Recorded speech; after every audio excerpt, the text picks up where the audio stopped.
Hello, hello, freedom, natural law friends. This is Chris Jansen. I'm here with the One Great Work Warriors, minus our valuable Crypt Rick, who's facing some health issues tonight and trying to weather the storm. So we're missing Rick, but we're having a special meeting tonight, a special recording, because we've been inspired by some new ideas, some new thoughts that came across our way through way of our man Jim here, who has been reading some books.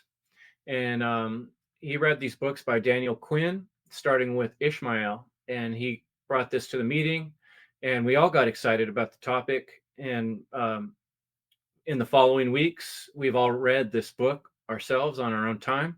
And we decided to meet back up and have like a book review conversation about this book and about how it affected us and what we think is important that you gain from it. So I'm going to pass it to Jim. He's written a little something and done a lot of thinking on this topic and the subject matter in this book. Thanks so much, Jim, for bringing this to us. Thanks, Chris. Thanks, all you guys. Yeah, I do a lot of thinking about this. I read the book Ishmael around 2018 and had a big impact on me. But as the years went on and I got to learn more and more about natural law and that, it even made more sense. But I really just want to thank you guys first for I appreciate it because I've been since we first met a little over a year ago. I've been kind of. Did you guys ever hear this book, Ishmael? And I've been pushing it.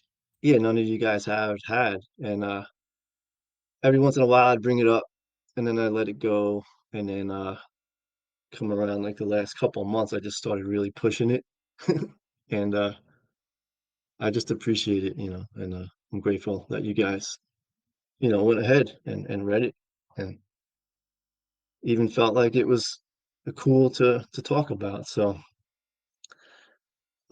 just to give some quick context about the book, because it's like a novel, but it's kind of combines reality with fiction. So Ishmael, the main character, is a gorilla, and he can speak to humans telepathically.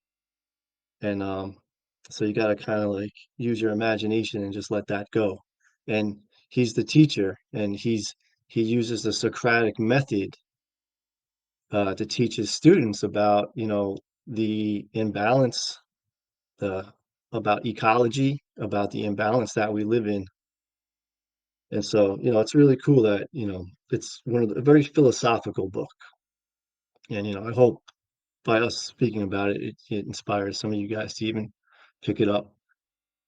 So I know, like, us here in this group and people watching, like, we all are aware of the biggest lie that exists in our consciousness, right? That there is no such thing as truth, right? And we know that this is a belief system that has been instilled upon us, and that our minds are being mined, and we have forgotten who we truly are, and that is our greatest challenge is healing the consciousness that is being manipulated and controlled through this mining process. So that's the biggest lie. But one of the main themes in Ishmael is another huge lie, and that is that the planet belongs to us, that the planet was made for us, right? Like, this is a very harmful belief system. And Ishmael explains, this this is our belief system, and all the other beings on this planet live in balance with nature. They live within the law of rhythm, that they belong to the planet, and we're the only ones that believe that the planet belongs to us.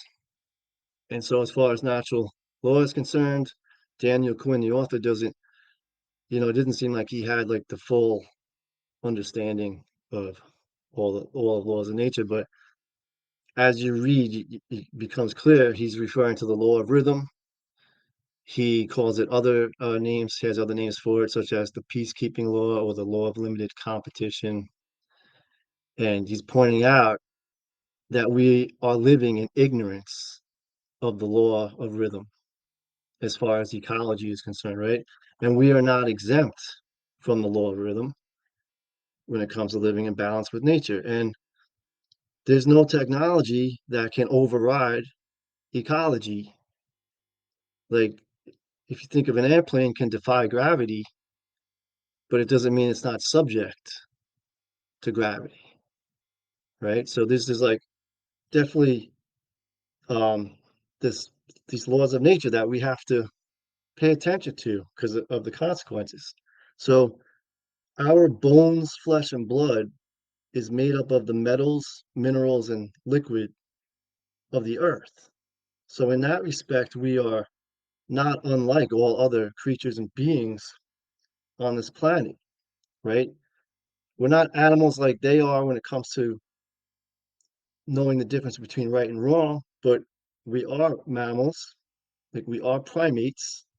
And if you look at primates in nature, they do not herd, right? They live in social groups and live in balance with their environment. They do not destroy their environment.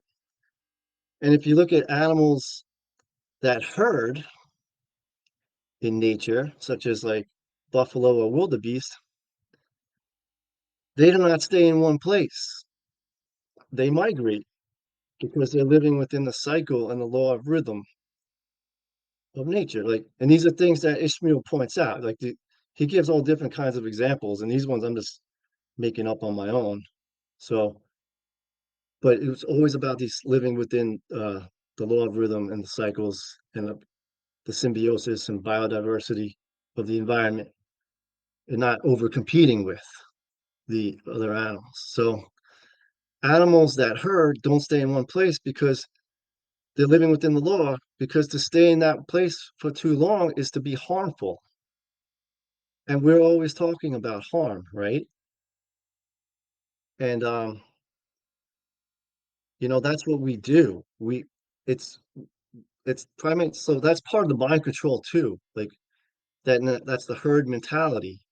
But if the herd mentality in nature is in alignment with moral law, right? They're not destroying the environment, but we've been put in like this prison, this mind prison, and our herd mentality is more like a cattle.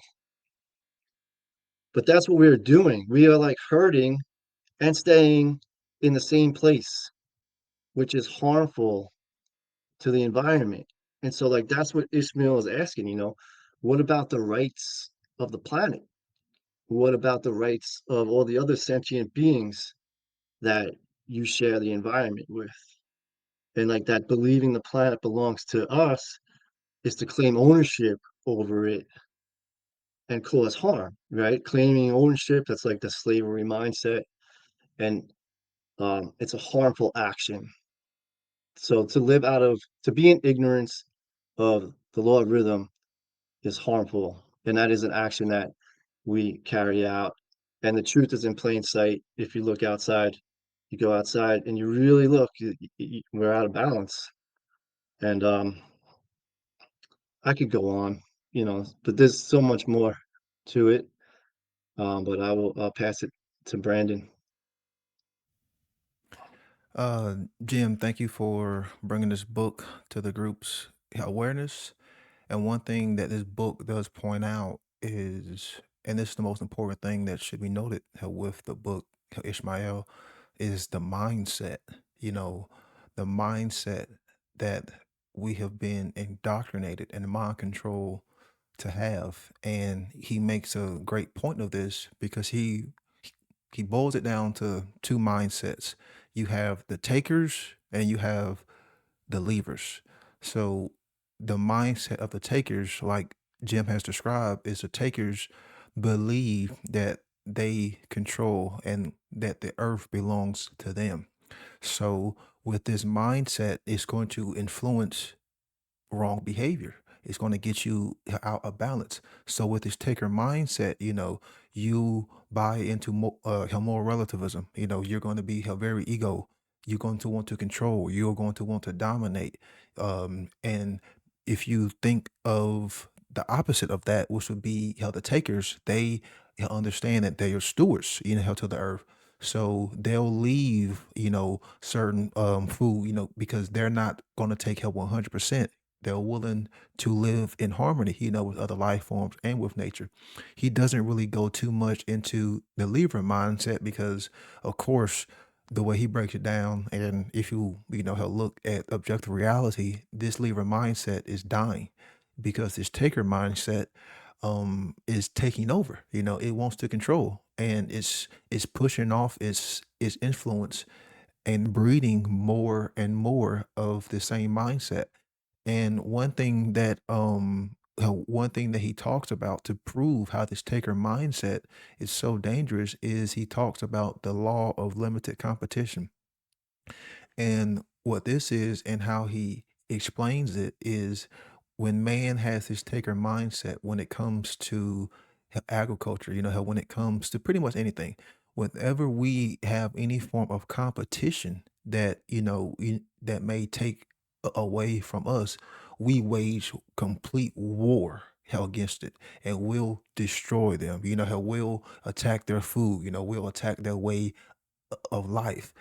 Um, he said, that competition is a good thing. Like you're never really going to get rid of competition, but once you wage war on your competitors, sort of like we see now, you know, then that's when it becomes a problem. And of course, that's when it becomes hell immoral.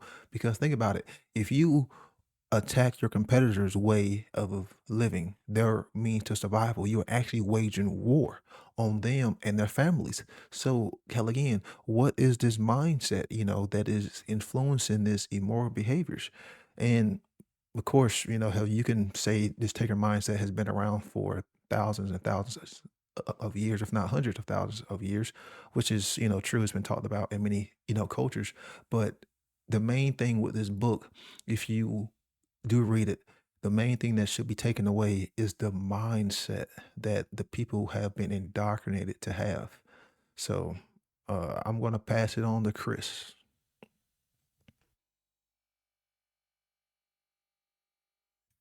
Thanks, Brandon. I had to unmute myself there.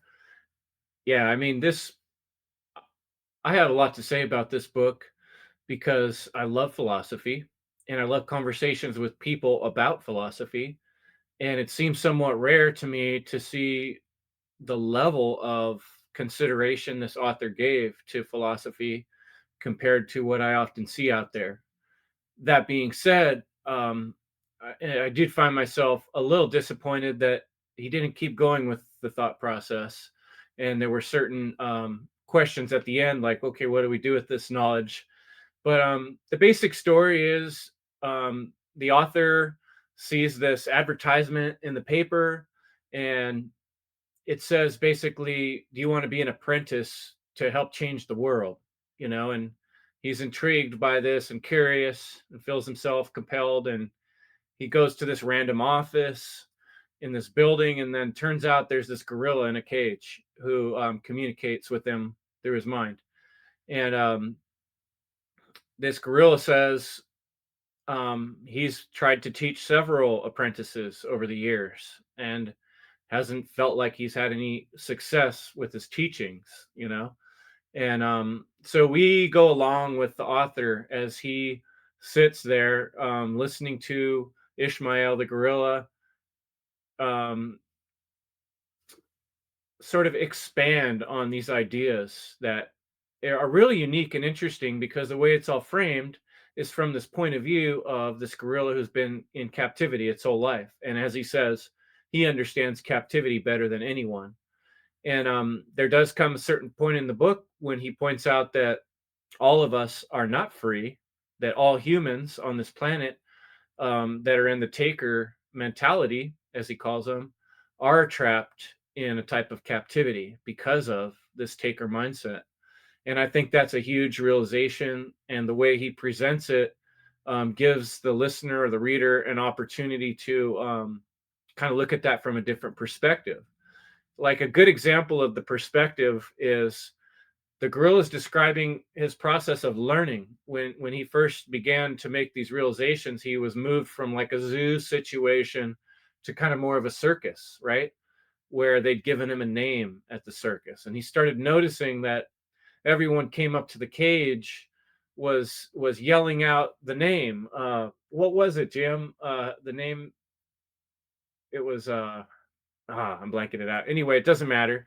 And then the chimpanzee in the cage next to him also had a name, and he was noticing all the kids in the crowd were yelling this name, and it was the first time he realized that he was an individual from these people's point of view, and differentiating that not only am I an individual thing with a name, but these people think I'm something different from what they are, and the animals are different from gorillas. It was like all these little subtle realizations that we all take for granted, but from the point of view of this gorilla, it kind of asks your mind to stretch a little bit and be like, what if you were looking at this whole situation from another perspective? Could you then see that basically we're all captives to what he calls mother culture's myth? He asks the author early on in the conversation, like, tell me the myth of your people. And the author's like, what do you mean? There's no myth of my people. We just have history. He's like, no, it's a myth. Tell me the myth. And he winds up using this term mother culture to describe our mythos, this belief system that the takers have sort of fallen into and gathered over time, where humans basically think that they own the earth, and that they get to decide what other animals get to live or don't live, and that they get to decide. And basically, in the story, he kind of draws this line in the sand in history, basically, when this major change sort of happened in the human race, when we went from just being kind of like the levers, the people that were hunters and gatherers and got their food in various ways. Then all of a sudden we came across agriculture, and not just any kind of agriculture. I think the most important term he uses in this whole book that sticks with me is totalitarian agriculture. And the problem at this shift in time, he goes back to like the Fertile Crescent, was that it wasn't just that some humans decided, oh, we're going to start growing our food in this more technological means through agriculture, but it was that the people decided that not only are we going to live this way, but everyone has to live this way. So, in other words, if you're a hunter and gatherer, you can't live like that anymore, because that's not civilized, that's primitive. So I guess he's comparing the leavers and the takers to the way our mother culture would describe primitive and civilized. And he's really asking you in so many ways through this conversation with this gorilla, how civilized are we? How's that working out for us?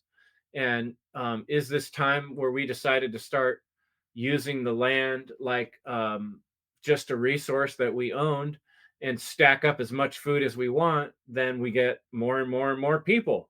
And the more food that's grown in this totalitarian agriculture style, we create an unsupportable population that can kind of expand out of control. And he uses this term to grow without limits.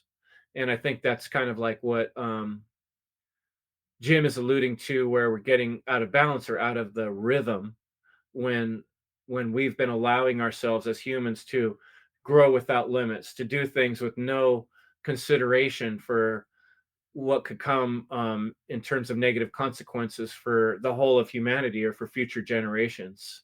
So to me, that's kind of just throwing out there what I took from the whole book in terms of what's it's about. If I were to have to like write the little blurb on the side of the book, that's basically the way I would describe this book and what it's about and how it hit me. And I'll pass it on to Derek. Bonjour. How's it going, everyone? Yeah, thanks for everyone showing up. And I like these types of chats. Everyone, coming from a little bit different angles. People are going to interpret things a little bit differently, or we might strike a lot of chords that are on the same frequency of just how we saw the book, the impression it had upon us. And by the way, real quick, is this going to include spoilers or what? Yeah, I think it's okay. I mean, hopefully Yeah, people will read the book, but don't hold back. yeah, man. Because Yeah, I thought it was a good book. I was kind of impressed. I wasn't expecting it to kind of unfold the way it did, especially after just, not judging the book by its cover, but I did the audio book, and I prefer to read. It just, you absorb it a lot more.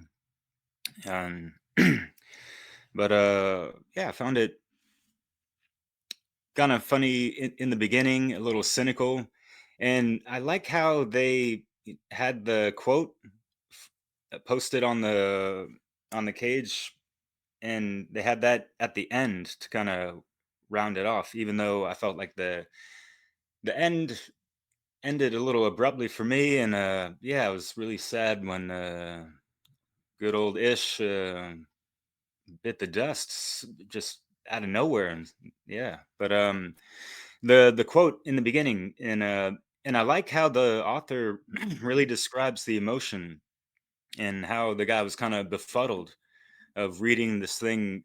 And I feel like, I want to say, I forget, but I think he read it before he saw the gorilla, Ishmael. But yeah, the quote is, "Without man, is there any hope for a gorilla?"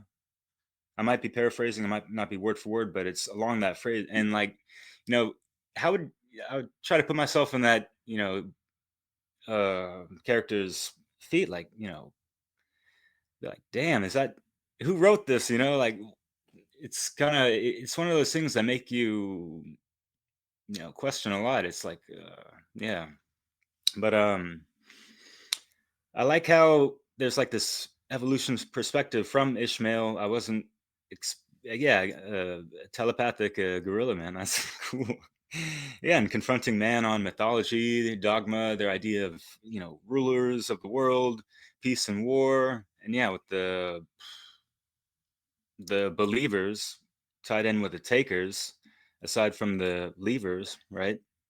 As you guys mentioned, but yeah, it really gives one, it allows someone to really introspect, aside from what's, written and portrayed in the book, but just, to kind of, wander off on your own thoughts of examining what is humans like real true connection to nature, or is it this mother culture, whatever, right? And yeah, you just look around, you look at the historicity of, how we've treated this planet, and yeah, and this is part of my awakening that really just threw me into a different frequency shift, because I, yeah, just wanted to really understand human origins, the history of this planet, like for reals, and that kind of stuff, and yeah, Mother Nature, and understanding like the eco side that goes on, and yeah, like it made me sick to my stomach, where I was, profusely weeping, to the point I was just like, shaking, and that kind of stuff. People talk about awakening some blissful shit. No, it's fucking emotionally, you fucking explode into like rock bottom type of shit almost, but yeah, like these types of books can be that catalyst to kind of like dig deeper into these things, and really try to pull yourself out of this insane equation. It's a fucking hell cycle. I mean, how many fucking billions of animals are killed every fucking year? That alone, you know? And we just got our farms and this and that, and you take it to the law of correspondence. Who's farming us? As far as like the controllers and whatever the hell. But yeah, the what you mentioned, Chris, when in the book they talk about agriculture is being introduced, and that was mentioned in a book. I don't know if you're familiar with this one, called Sapiens. Okay, it was really popular actually in France a couple years ago. I think it came out. Yeah, it talks about how agriculture really sparked like the formation of cities, and yeah, like that permanent residence where they didn't have to be hunter gatherer nomads and stuff, and follow those seasonal rhythms throughout the year, as animals do, right? Jim, as you mentioned before. So yeah, I just like some of the Socratic questions that he posed. Like, what is the destiny? What is the destiny of man? What do I have? Yeah, are humans exempt to any of the laws of nature? Right?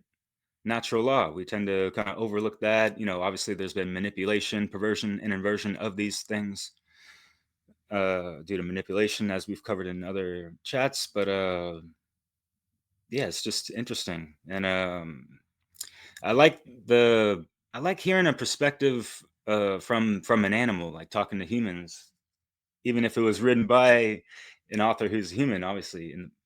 But it reminded me of a quote from KRS-One talking about the police. Like the police are here to serve and protect us, right? But like if the police were sent to protect us, who it was going to protect us from the police, kind of thing, And you could take that to the animal human relationship, instead of living symbiotically with them. uh they have no trust in us because we fucking slaughter them all the time for fucking sport or for food or whatever. you know so yeah, any animal asking folks like, hey, I thought you were here to protect us. You're supposed to be the rulers of the world, right? As your doctrines say you are, and this and that, like, but like, you ain't no steward. You guys are fucking exploiting us like hell. Imagine if animals did that to humans. And Steve Cutts, y'all know his work, those little couple minute clips of the raw, like, yeah, just like how the grotesque treatment of the planet in like a cool cartoonish fashion. But and I dragged on long enough. So Jerry.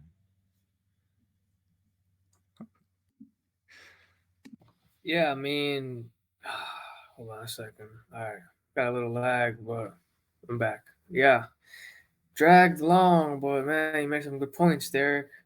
Just got to start off what I'm gonna say by saying thanks for letting me speak and share my voice here on your platform, Chris. It's much appreciated. I don't take it for granted. And from what I've heard, it's like I feel like humans are taking for granted what we have here on Earth, like this ability to live, to thrive, and we're distorting it by overdoing things. We're not in balance, like Jim says, and it comes down to that mentality. The first law of what is it called? The first hermetic principle is a mentalism. So it all starts in the mind, and if we have that taker mind, that's a great. Um, it's brilliant, actually, how the gorilla, like, he has all this experience being captivated, and he's the one teaching. He's sharing how the takers are captivated themselves, and I thought that was huge.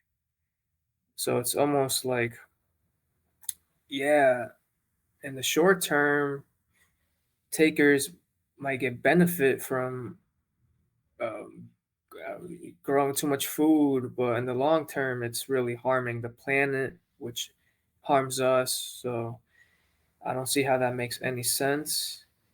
Uh, but if we have like a symbiotic relationship with nature, with the earth, then we're able to really live to our fullest potential.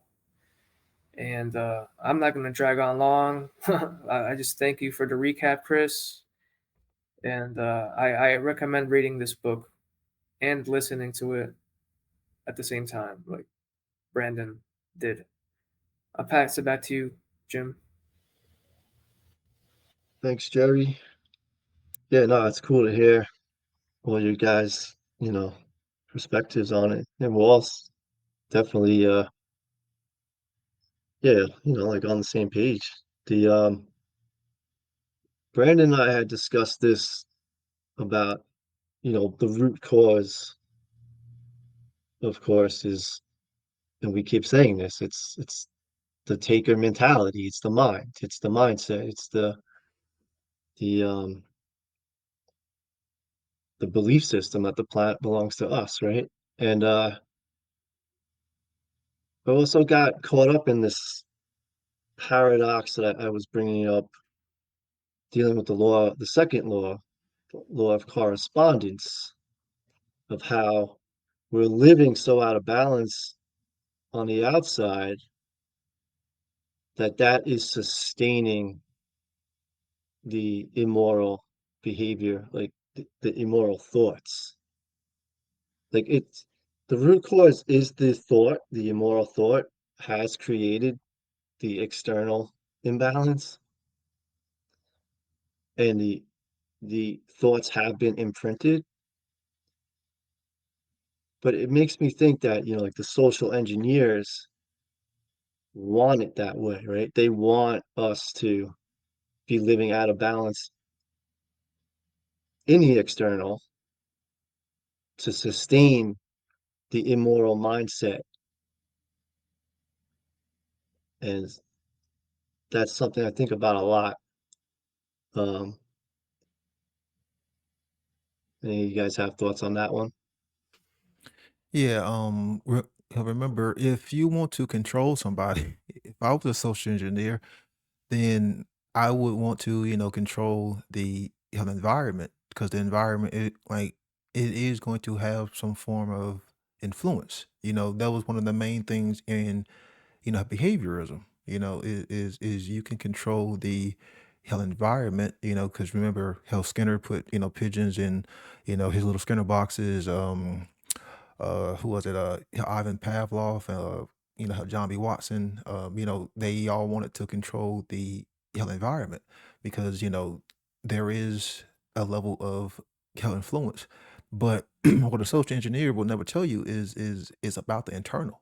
Because hell, again, if you're in power, you want to maintain power. So you give someone a limited set of information, they're going to build their reality and their worldviews off that limited set of information. How this is how, how mind control works. Just like if you tell a slave that, you know, they were born a slave and it's in your blood to be a slave, they're going to build their worldview off that. And then they'll never really know anything outside of that.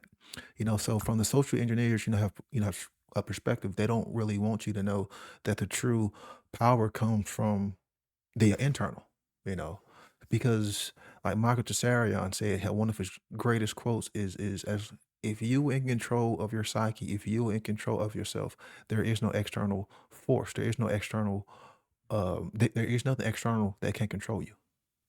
So yeah, it all starts from the mind, and that's what how the book was trying to portray. And see, we have a lot of people still focusing on the external. So they've become a victim of that external influence. So then they look for solutions where externally, and how that's the Yeah. problem. A lot of people don't understand that the solutions are internal. The external is going to always be the external because it's the objective reality. But what is it that you can control? Yourself. How was it, how that you own yourself, how the way you think. And of course, how the way you think is going to be influenced by the information that you take in and the consciousness and the environment. But once you gain control of all of that and you align, how your thoughts, your emotions, and of course your actions will be aligned, then that's when the true manifestation, the true, activation of that inner spirit, starts to turn on. Then there is no means of external control because all that power is coming from internal. Derek, you got something you want to say on that?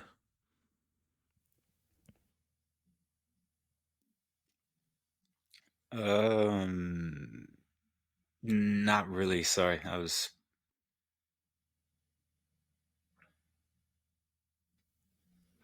should I cut myself off? Yeah, I was looking at my notes. Sorry. But you were talking about externalization. Right. Yeah. How Jim had had talked about the how social engineers controlling the environment. Yeah, and that's exactly what I was looking at actually. And it makes a lot of sense. I don't know if you guys saw a great presentation, Free Your Mind conference 2016, I want to say. Bob Tuskin did a really great presentation called Scarcity Based Mind Control. And yeah, the social engineers have, manufactured so many illusory things like, oh, overpopulation, not enough food, and not enough money, not enough time, not enough, all this stuff. And it's perpetuated, this fear-based mind control that, persuades people to make wrong decisions. And obviously it plays into the whole politics and all that stuff. So yeah, it's hard to get back to the earth and be an independent farmer, and just like be in solitude with the land. But I'm not going to digress like I usually do. But yeah, it just leads to this, taker mentality. It's really human centric. That kind of doesn't include our fellow brothers and sisters of any species, really. Like, and when I say ecocide, I don't know if people understand what that means. It means like the whole ecosystem, anything involved, all the fucking elements as well. How much toxicity do we have? You look at the causal or the effects of all that shit being played out as far as like human beings being born. The food isn't as nutrient dense as before. Water's, all the fucking elements, right? The air. I mean, Yep. goddamn, like we're powerful It's beings. awful. Obviously, that's why they have to put all this, draconian shit upon us. But it sucks that there's so many other collateral damage to the whole planet. So yeah, that's what I gotta say. That's basically it. Like us living out of balance in one area has consequences in another part of the world. And yeah, ecocide, um, that's death, right? So yeah, and the one of the first things you're gonna see as a consequence of living out of balance is pollution. That's a real visible effect.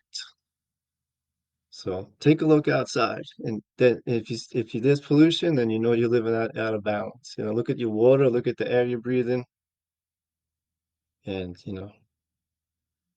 think about that. Um, one aspect of this book that I found to be particularly poignant, or it sticks out, is I think he did a really good job with the author and the author's mentality, because as he's sitting down to have these conversations with Ishmael, like, it shows certain times Ishmael the gorilla is getting frustrated with this guy, and he's like, "Come on, think a little bit here.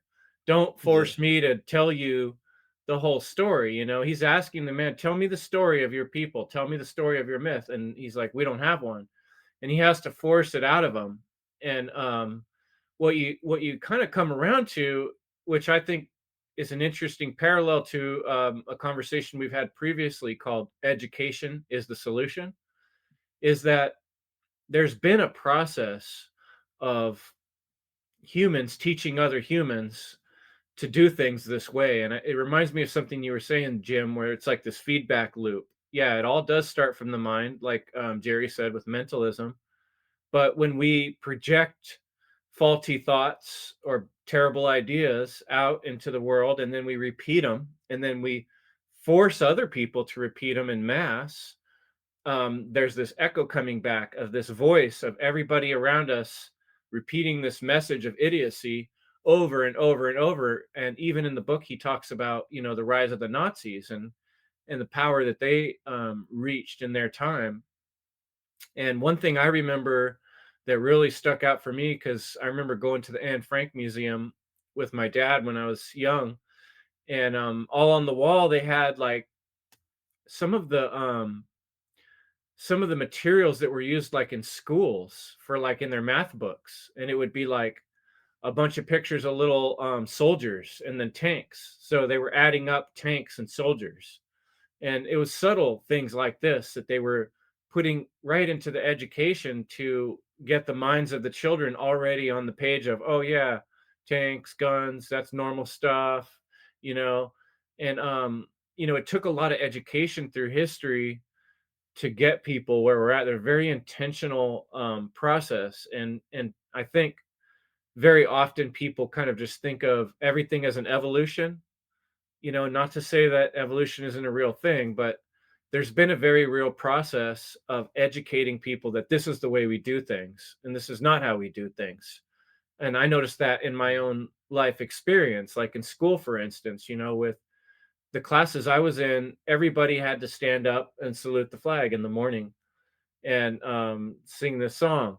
And I remember like feeling very rebellious towards that. Like, why do I have to do that? Like I don't that flag doesn't mean that much to me. I don't understand why that's so important to you guys.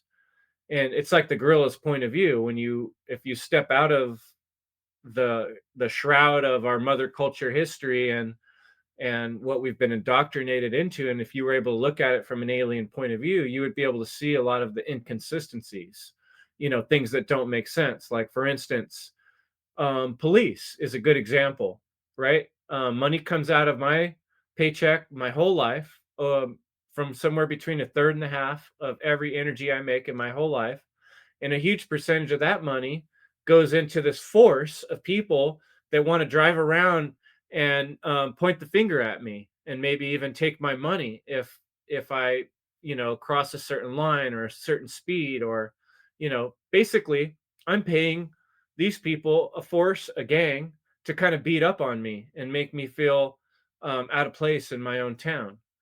And why would you do that? From a foreign perspective, from an alien perspective, like, that's totally silly. Why would you tax yourself, unnecessarily? You already made the money. You don't need someone else to come along and take it from you again. That's silly.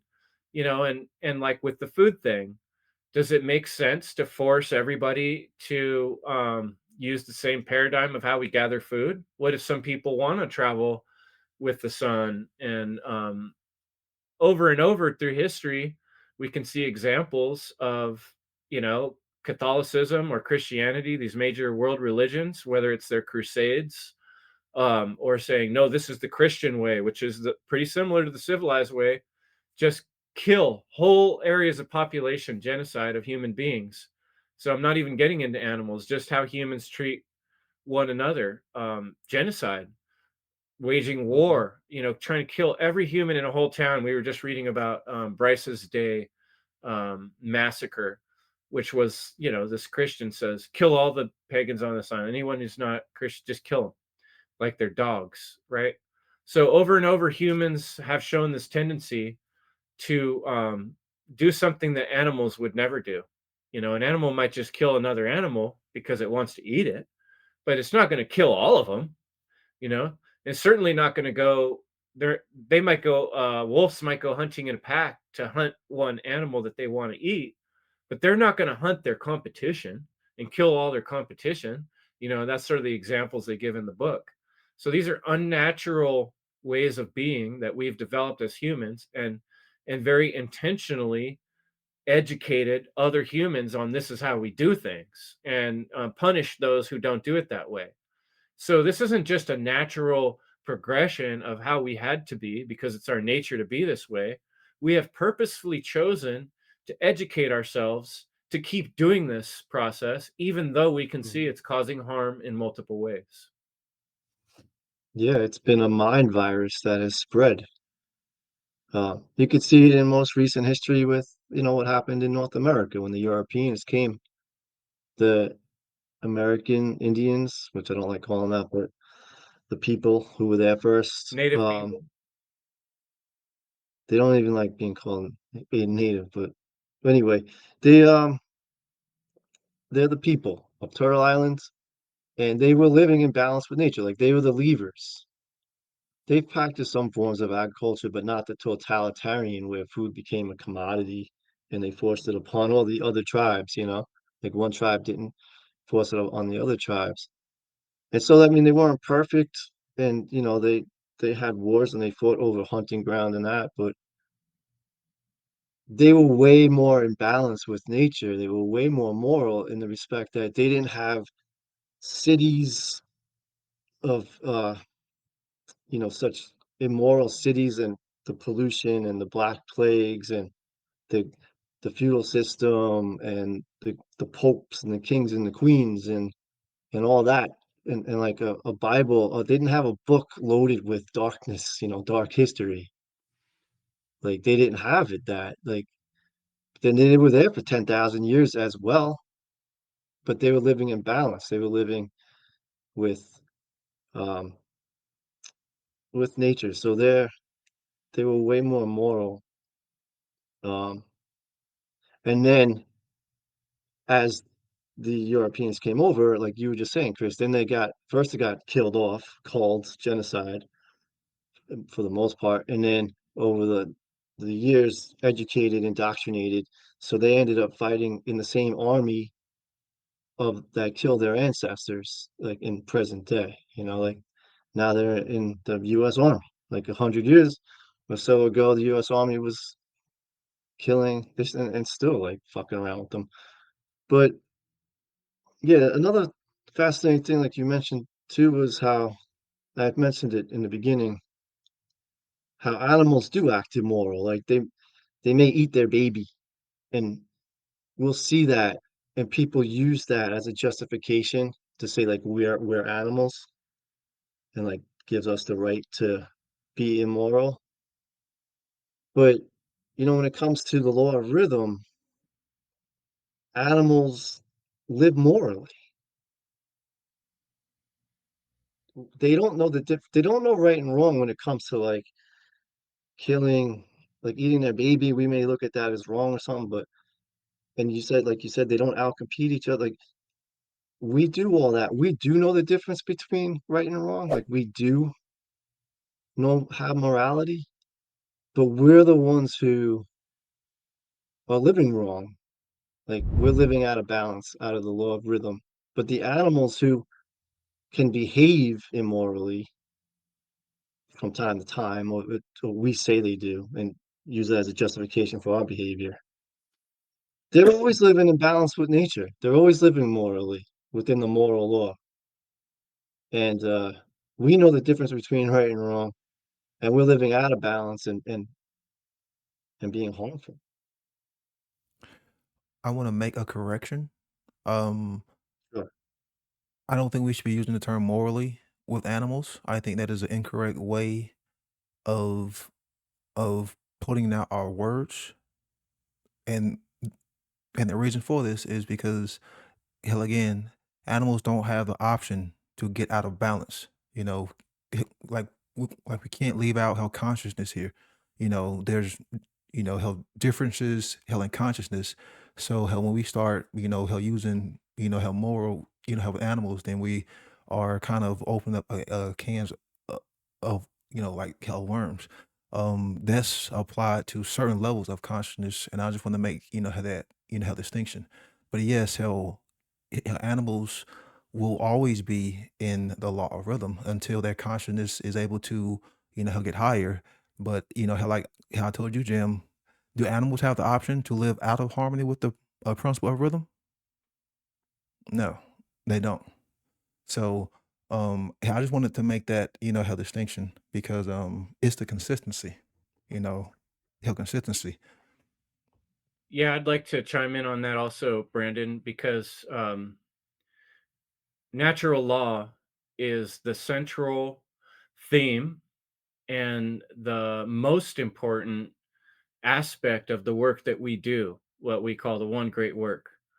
And educating people who care to listen or think for themselves about how to access and understand what natural law is the most difficult thing we do, because people, when you use the word natural law, they right away think about nature and nature's laws, you might say.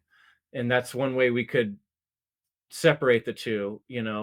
um, in this book it does talk about this unwritten law of nature where animals don't try to outcompete one another or wage war, right? And this is the thought process that Ishmael prompts in the writer of the book, who is the character in the story. When we're talking about natural law, we're not talking about animals. We're talking about humans being separate from animals. And I know any one of us would go head to head and toe to toe in an argument with someone who says we are just animals. And maybe that will have to be a future topic, because we are not just animals, because we have expanded capacity for thinking and questioning that animals don't have. And that being said, gorilla is an interesting sort of exception where certain gorillas have a very expanded ability to think. And I shared with this group. There's a famous video of Coco the monkey, the gorilla, who was recorded, who was taught to do sign language, what basically explains some of the problems with the human kind and the way we think. And so I think there are certain exceptions to that rule, and that main one being monkeys and gorillas being having a lot more capacity than almost other all animals. But when we're specifically talking about natural law, we're talking about our ability to relate to other human beings for the most part. 99.9% of what we're talking about is the results. What do you get when you have certain types of behavior in the world? There's going to be consequences, right? And that's what's called inherent. That's what Mark calls inherent, that the laws of how humans treat one another, there's always going to be a cause and effect relationship, and it's based on how we treat one another. And this is all based on morality. And the idea is that morality isn't something that we create, like a code of ethics or a set of rules. It's something that exists in the fabric of reality itself. If it were not so, then why would we feel like anything is wrong? You could rape, plunder, kill, do whatever you want to get on top endlessly, which seems like what a lot of humans have done through history, is they're ignoring their conscience, what we know to exist as a conscience. But most of us understand that, yeah, like eating a baby when you're a human is wrong, right? Why is it wrong? You could try to figure out the logical reasons, and I bet we'll come up with some good ones why it is logically not a good idea. But it's also wrong. And we know that, like, raping a child is wrong. Why? Ask yourself why. Think deeper, right? Is it because we decided it so, or it just is so? And those of us who understand this concept of natural law, that anyone can understand from their own heart when you consider it, that these things that are wrong, types of stealing, can be recognized anywhere, anytime by any person, right? We don't have that expectation of giraffes and rats that they're going to understand those things, and it doesn't apply to them. It's not the same scenario. They're not waging war. They're not killing all the competition. It applies to us because this is something that we can change. We can do differently. We don't have to steal from one another. We don't have to go kill a whole race of other people because we don't like them or we're afraid of what they may or may not do. These are choices that we have. And when we look inside of ourselves and when we consider it with our balanced brain, we can realize that no, that doesn't feel right, does it? Deep down, there's something that's bigger than me that says, no, you should not rape, you should not kill. And if you can't get in touch with that, if you're so dead inside of your soul and you can't get in touch with that, then you're basically destroyed and you're not even a human being, right? Being human, that's what being human is having a conscience and being able to discern and recognize that things just are wrong on a very deep level. And it's not because I said it so, just because it is. So I hope that provides some clarity, Well, yeah, I don't know. I understand, like, I probably shouldn't use the word moral.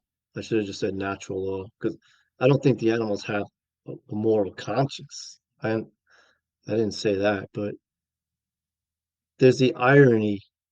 Yeah, they're gonna live within the natural law because they are, like, they're not separate from nature. They don't know the difference between right and wrong, but that's how they are naturally. We do know the difference between right and wrong, and we're choosing to live out of the balance. But if we can process, and that's what this book is about, getting people to process our behavior, you know, this action, this harmful action, this way of living out of balance, right? With our environment stacked on top of each other is harmful. And we can understand that. I mean, we have the free will to do it, but it does, we do know that we're not exempt from it. And so I don't know if that makes sense. Like I know, like, that, animals don't have morality, but I was saying that just by default, when it comes to the law of rhythm, they are in alignment with the moral law, which we're not. But I don't know. I keep getting stuck on that. I don't know if that made sense. I totally hear Yeah. that, and then I hear what you're Brandon's gonna saying. say I'm being inconsistent, maybe. I don't. Remember what I told you, I Jim? think I was clear. He'll remember how I told you how when we had that meeting. Yeah, Yeah. Yeah. Cause hell, there's a reason why hell I said that. Cause I know what you know, but sometimes, getting out hell in words, hell we can, hell confuse ourselves or say the wrong words. So hell again, just yeah, to correct you, is natural law doesn't apply to the animal kingdom. Just want to put that correction out there. They have their own set of laws, that they have to hell abide by hell within nature. Hell that's why they can't get out of rhythm. We are we have an animal side to us, but we also have a mind, a central nervous system, and we got these hands, so our consciousness is at a different a level. Hell is higher. There are more responsibilities. There's more complexity. There's more. How knowledge that we can hell attain. There are definitely more graver consequences if we choose to live out of balance, and that's what we are experiencing. With or through natural law. Because we're just doing this to ourselves. And one thing that I forgot to mention earlier is the taker mindset is based in fear. I mean, because if you're going to wage war on your competitors, what would be the driving force behind that? It would have to be fear, right? Hey, my competitors are going to take away some of my business. Hey, how the competitors are going to take some of my crops or, some of, how my form of hell of property. And you don't really necessarily know that. So you wage this war based in fear. And one thing that this taker mindset is also equivalent to the mindset of Watiko, the archonic mindset. And it's definitely, I would hope everybody would know this, that we're really just talking about the satanic mindset. I mean, like, are we not talking about the yep, satanic mindset that Mark has, helped describe? So this mindset can go under so many different names, but when you boil it down, it's still based in egoism and it's still based in moral relativism. Wanting to dominate, wanting to control. It is the mindset of the slave, master, those who want to rule. It is the mindset of the ruling class. And unfortunately, this, hell, the ruling class has given us a small portion of, like of this mindset. And that's what we see in society. So we see this taker mindset wanting to control, you know, things at a smaller level, like how your neighbor acts, how people in the store act, how people in society act, you know. So we see it everywhere, man. We see it everywhere. And I love the book. I love the book, but a few things with the book that I was discouraged about. One thing was there was no mention of morality. Um, Not whatsoever. Because I was hoping that that would have been like the end game, solution was teach people about, her morality. So I don't know where the author stands on, objective morality. I would hope he would, know that objective morality is real. Because if he would say, he buys into moral subjectivism, then that would be a contradiction. And then two, there isn't really like no focus on consciousness. And once you leave that at the door, it kind of it kind of brings things down because you see too many people trying to equate stuff to the animal kingdom. And I'm like, stop doing that. You can't do that because you can't leave consciousness at the door. And that's one of my problems. So with his book is he leaves out objective morality, he leaves out, consciousness. and tries to apply, well, because the animals are like doing this, then like, no, you can't, like, things are far more complicated and complex when it comes to human beings. And then three, he doesn't really offer any solutions as far as like, what can we do to get back into this lever mindset. And hell, again, like, as an author, I can kind of understand that, because you want to have a second book and a third book, which the author does. He has the story of B, which is the second book, and My Ishmael, which is the third book. And if anyone, of course, that wants to read them, you can find them online. But yeah, it was just no like real practical solution that anybody could he'll incorporate. It was just more pointing out a fundamental problem, and then just, it's almost like he flashed you, like, and then said, oh, well, that's all you're getting, like he whet your appetite to get you started, but then he didn't really give you the full course meal as far as, well, here's what you can do as far, as solutions and stuff like that. But yeah, a great book that will really get anybody thinking. And I think this could be a great book that you can give to someone to kind of get them into the understanding of her natural law. It's like, hey, I read this book, what did you think?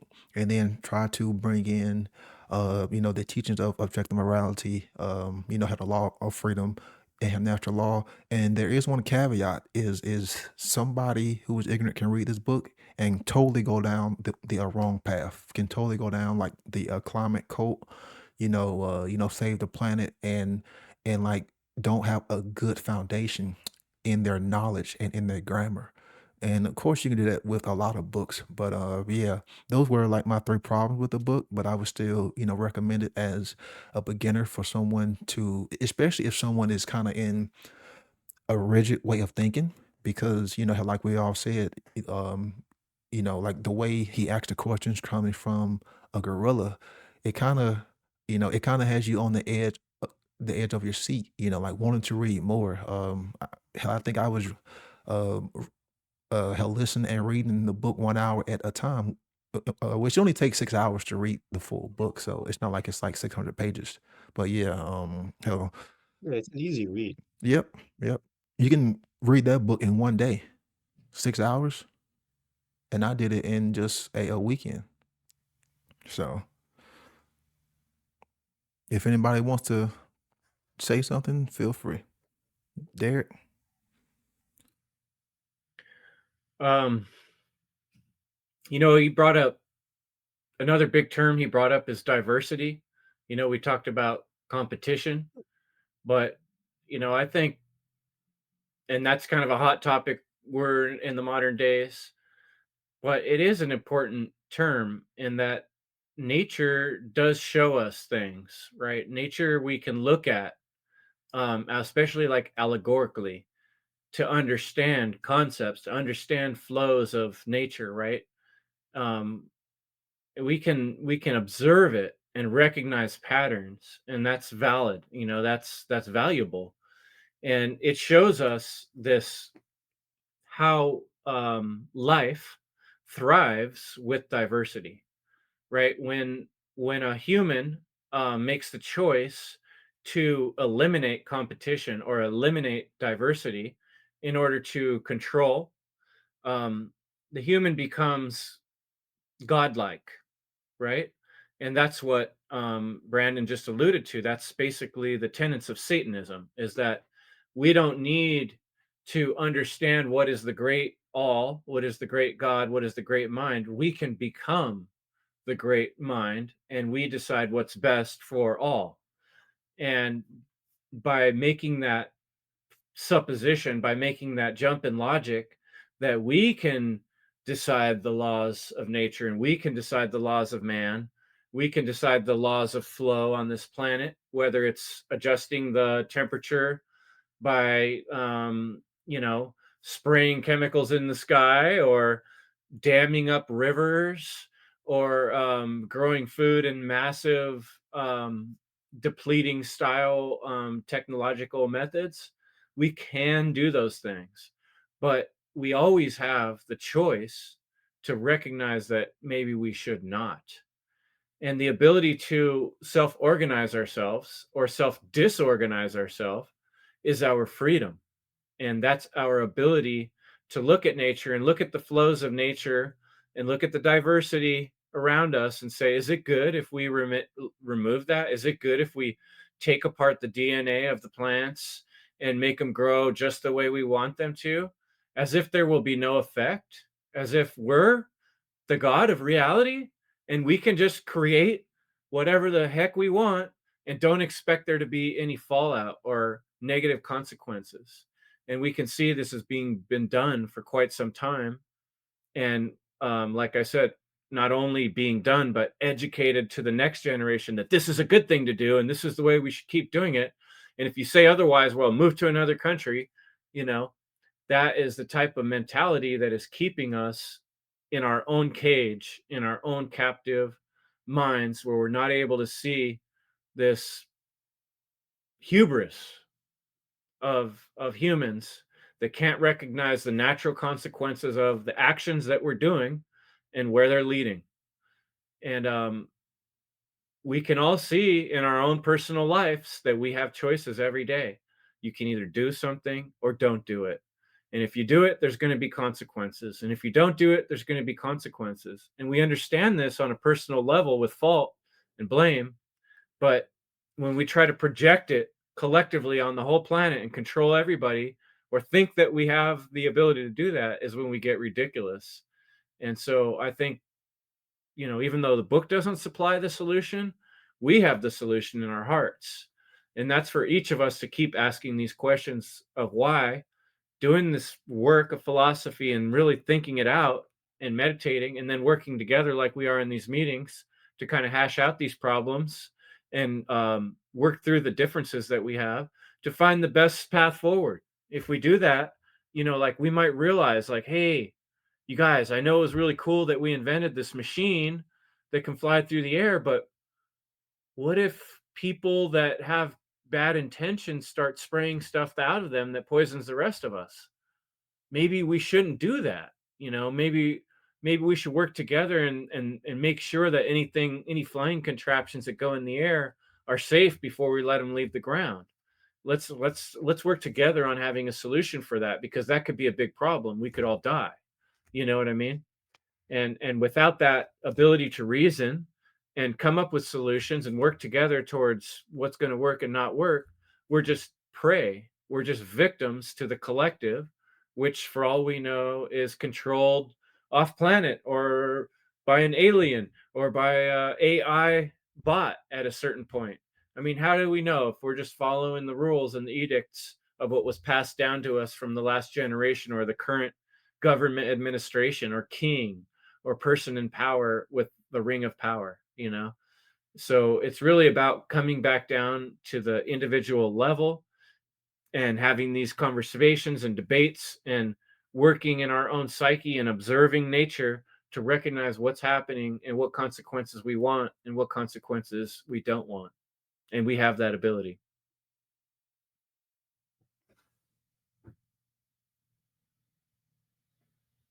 Cool. I I would just say Jerry that. was. Go ahead, Derek. I was gonna Go ahead. wait for Jerry to say something.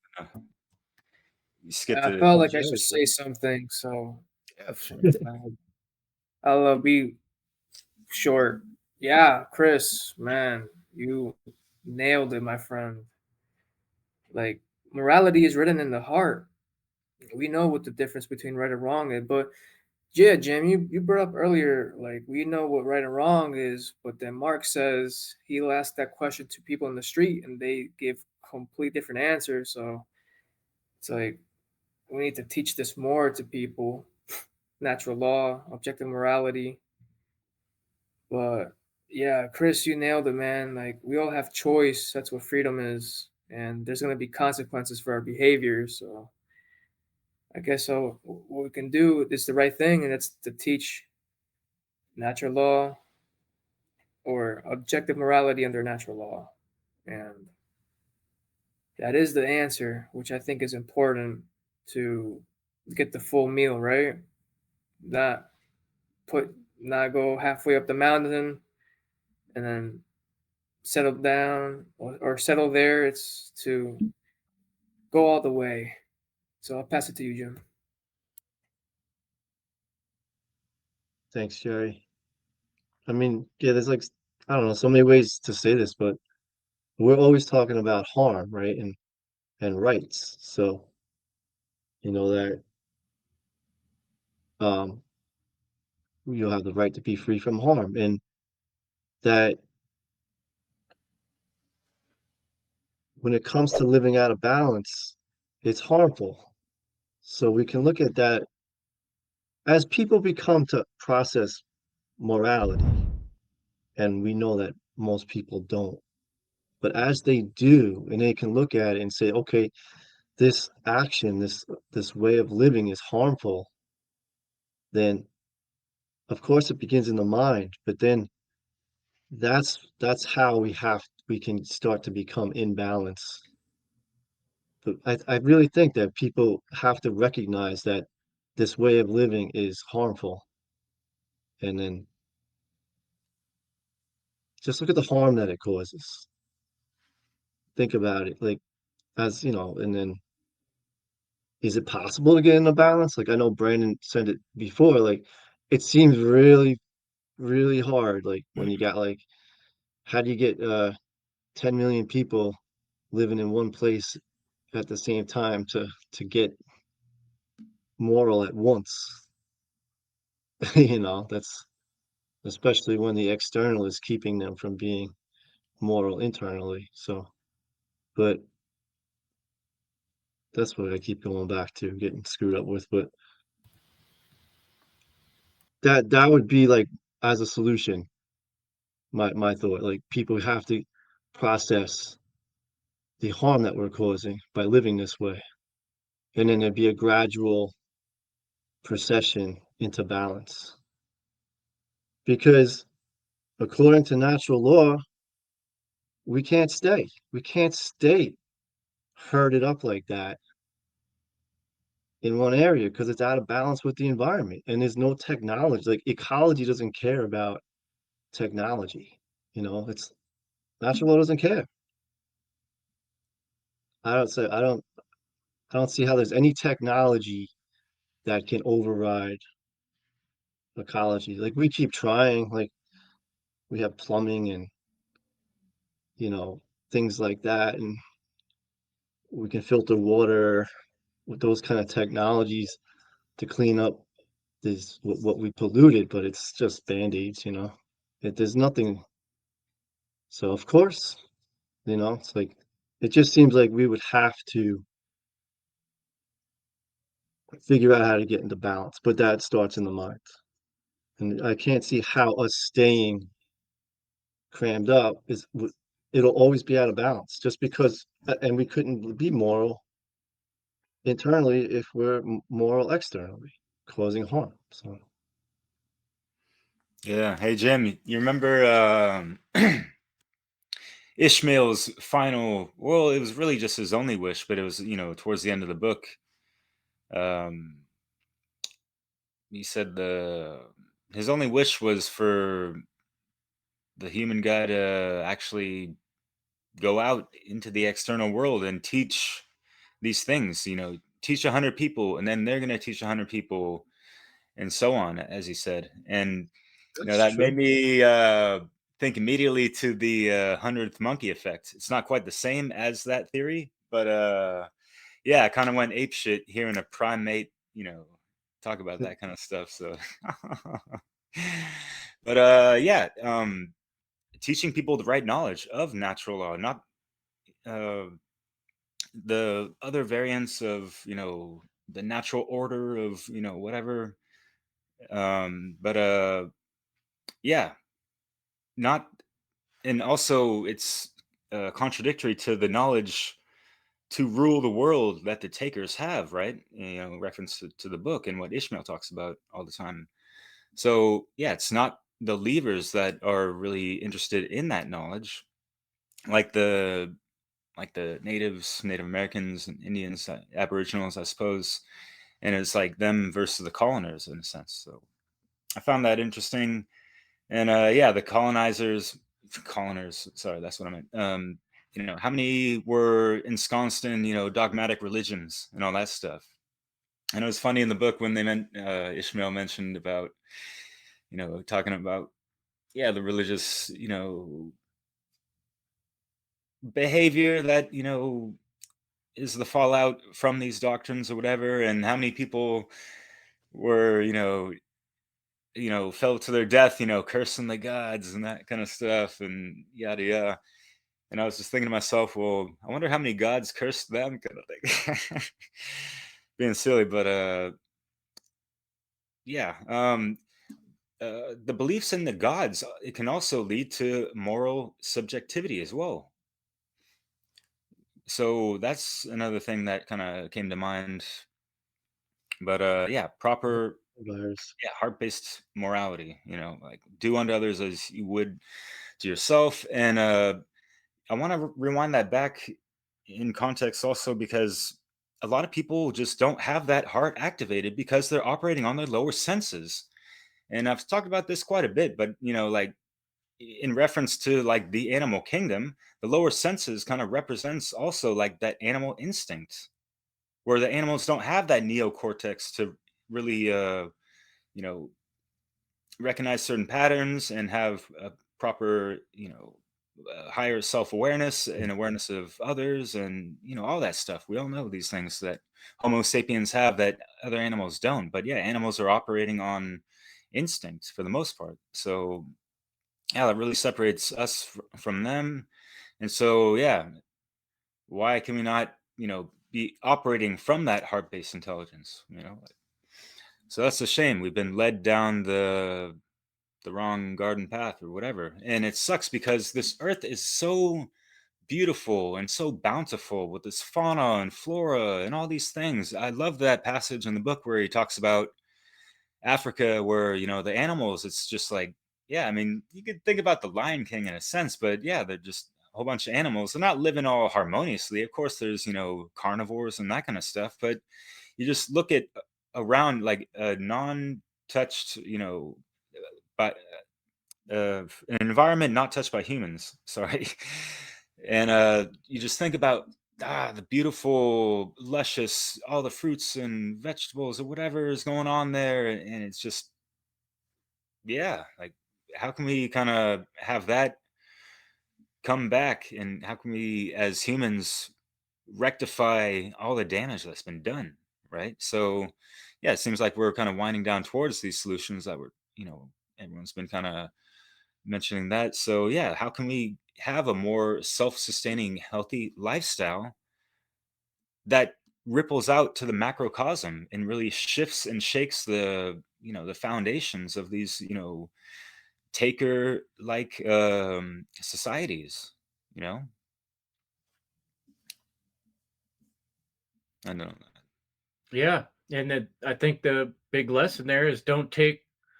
There's no reason to take more than what we need, right? Mm. And so that's kind of a simple kindergarten breakdown for people, but I mean, a lot of morality is that, like, yeah, take what you need, but don't, if you went to someone's house and they're serving dinner and you sat down at the table and they put the food out in the center of the table and you started taking food off and putting it in your jacket and in your purse, I mean, that's pretty damn rude. It's going to be obvious, right? It's like they put out food for everyone. It's for you to eat right now, not for you to take everybody else's and save it for you later. And that's exactly kind of the point this book is making. It's just, let's not get carried away here, guys. Let's think about what we're doing a little bit here. So I don't know. Any last other closing thoughts before we close up this one? It's been a great talk. I love this book that it came through and gave us all a lot to work with. Right. And another quick um thing to kind of give more credence to what Chris was talking about. During Halloween when people go and partake in this ritual. Some houses would just leave candy out. And some people will go up and just take the whole like take all the candy. It's like, come on, like let's have some common sense. Let's have some care. Like you don't need all that candy. Save some from other people. But yeah, the most important thing that I want to uh help get across and say is really having a grasp foundation and an understanding of how natural law. Um, I see more and more people who are using that term and they don't have an idea of what it truly means as far as, how we are talking about it, how people on the One Great Work are talking about it, how Mark Passio talking about it from just a moral, objective standpoint. And see, this is key because this is the most important knowledge that I have come across. And you see, like how when you start using natural law in reference to the animals, then you start to equate man with animals, and then that's where the satanic mindset, which is the complete opposite of what we are talking about. And what I mean by like a good solid foundation, I mean like you should be able to be shook and awoke in the middle of your sleep and be able to explain what natural law is. The set of universal, objective, non-man-made, binding principles that govern the conditions of behaviors of intelligent beings. You should be able to spit that out all the time. Like get it in your mindset, get it in your subconscious. Can repeat it. What is a right? What is a wrong? You should be able to say this at all times and all places. You need to get it in your subconscious and have it be consistent, because if we really want to truly change the world, then it has to start in here. And a lot of people think they know about how natural law when they may have like 50% of it, but no, you need to have it all and be able to explain it, be able to teach it, be able to, how look at it from how different aspects. And that's just how I wanted, to get across because, how we share a lot of, we share certain people's, posts and they're talking hell about natural law and they clearly don't have a 1% understanding, you know, hell about it because they're trying to equate it to systems in nature that applies to animals or plants. And it's like, no, no, that's the incorrect way of looking at it. We're talking about objective morality because without morality, there is no evolution for us. There is zero evolution. There is only um there's only entropy, chaos, and slavery. You cannot leave morality, consciousness, truth at the door. Those three things are darn near one and the same because without consciousness, you don't have morality because the consciousness is going to recognize the pattern of objective morality to be able to observe the consequences in reality. And without the truth, then hell, of course, the truth is the consistency of all the possibilities that could have happened that trickle down into actually what did happen. And the greatest truth is that morality is objective. So I just wanted to get that part held across. The icing on the cake. Thanks, Brandon, for laying that down, putting the concrete pillar that we can all stand on, and laying that foundational thing to leave people with to think about and study. Thanks, guys, for having this conversation. I recommend listeners check out the book Ishmael by Daniel Quinn and use it as a way to consider your philosophy and ask more questions. And don't stop there. Keep asking these questions. And that's the path for a better future for all humanity.